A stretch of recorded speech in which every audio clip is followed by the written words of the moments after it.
Alright friends, let us start with question number 33, and it is from two-life equation, Taylor's two-life equation from manufacturing technology, metal cutting operations more precisely.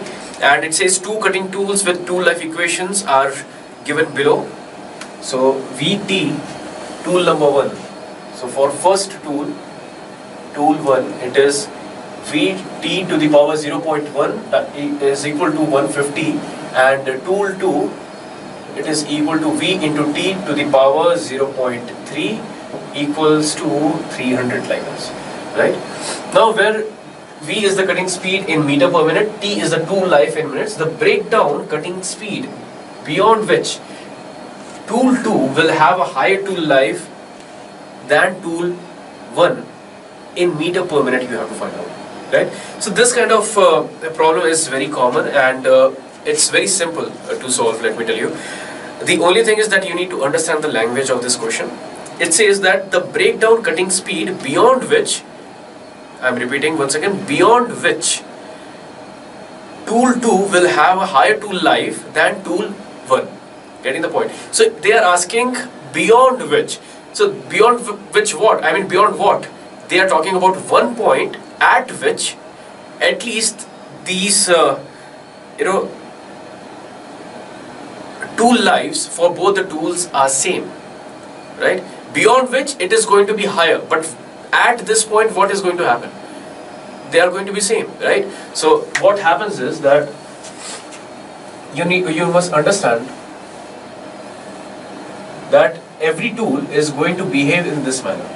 So when the velocity is increased, suppose this is let's say this is time, or let's say tool life. Okay, let us call it, this one is tool life here, and this is the velocity.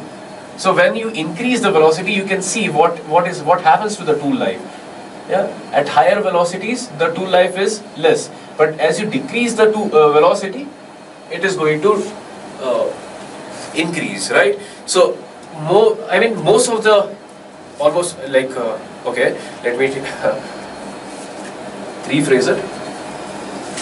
Every tool is going to behave in a similar manner, right? But the only thing is that there could be variation in the curves. So one tool, say tool number 1 behaves in this manner, the other tool behaves in this manner. But both of them essentially are behaving in the similar manner. More velocity, lesser tool life. Getting the point?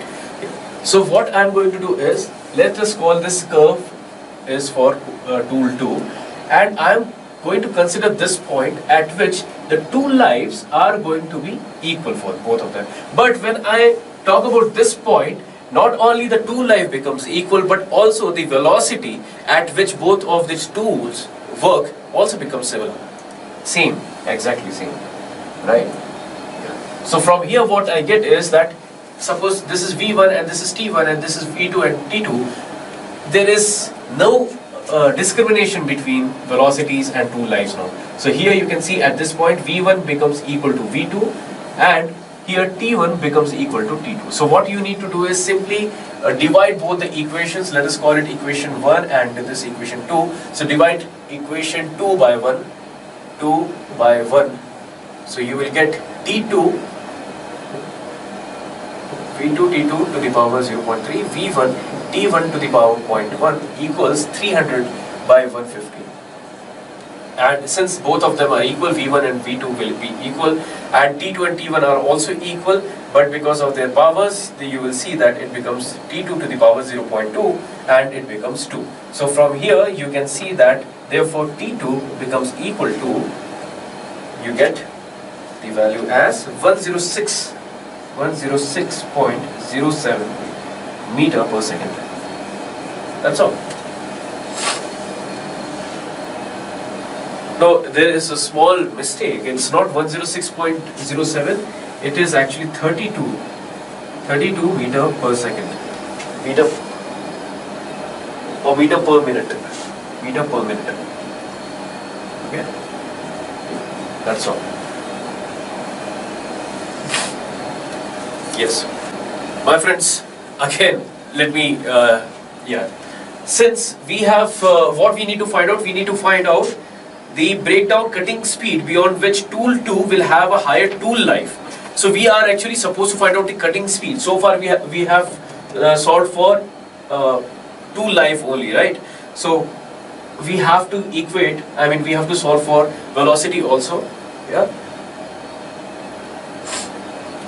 So the velocity you can find out by using any of the expression here. Let us take equation number 2. Simply put down the values. V3, or actually there is no T1 and T2 now. So simply V, velocity, times 32 to the power 0.3 equals 300.